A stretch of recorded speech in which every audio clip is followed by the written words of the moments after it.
on Earth? The spider or the dinosaur? The answer is the spider. Spiders first appeared on Earth 400 million years ago, about 170 million years before the first dinosaurs.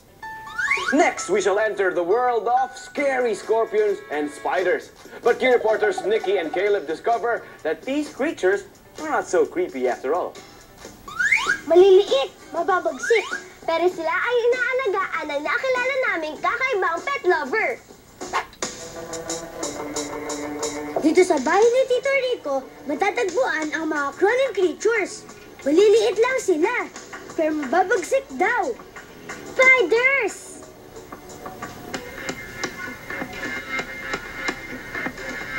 Wala bata nga ako nung natatandaan ko kasi yung mga panlaban na gagamba.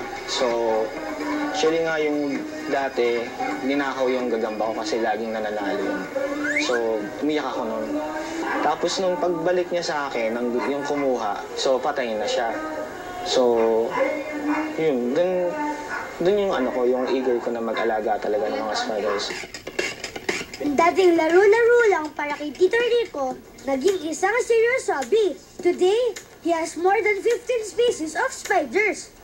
At galing pa ang mga ito sa ibang bansa, gaya ng Mexican red lake tarantula, green bottle blue tarantula, at saka golden knee tarantula.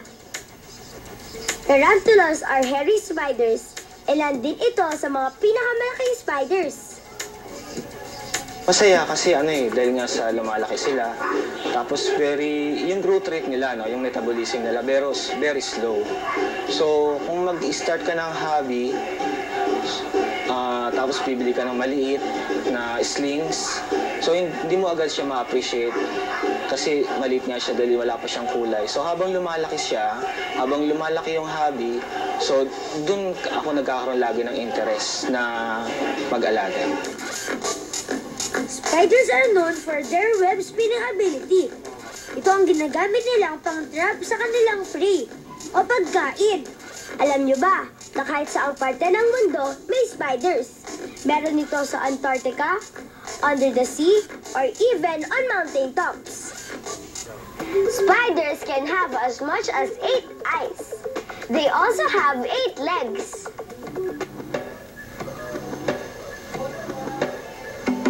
Pero hindi lang spiders ang inaalagaan ni Tito Rico. Meron din siyang scorpions. Kamag-anak ng spiders ang scorpions. Nakakatakot ang mga sipit at buntot nila. Ang scorpion naman, gano'n rin ang paa. Pero mas malaki ang dalawa nilang sipit. Spiders and scorpions can grow up to 8 inches long. Kasing laki ng isang dinner plate. Because his pets are quite dangerous, ingat na ingat si Tito Rico sa pag-aalaga sa kanila.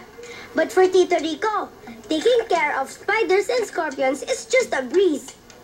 Spiders, hindi naman sila dapat katakutan eh. So, pag hindi mo sila gagalawin, hindi ka nila gagalawin, di ba? Nagustuhan ko sila kasi dahil nga sila low maintenance nga rin. Tapos, hindi sila ganun kaalaga.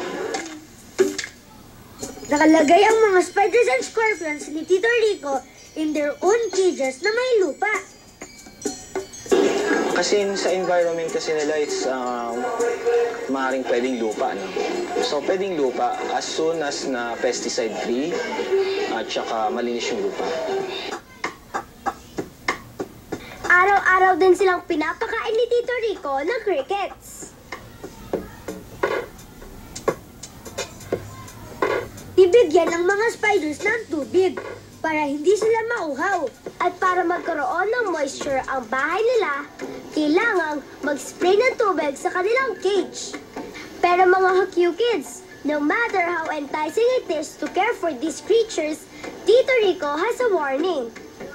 Kung sa bata kasi hindi pa siya pwedeng alagayin ng bata eh. So, very very dangerous pa para sa mga bata na mag-alaga ng mga tarantula o mga big spiders. Bibigyan ng mga spiders ng tubig para hindi sila mauhaw.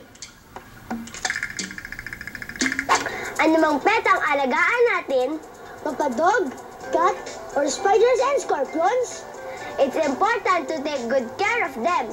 Ako po si Q Reporter Nikki. At ako naman si Q Reporter Caleb. Laging on cue. Susunod sa Kids on Cue. Find out how football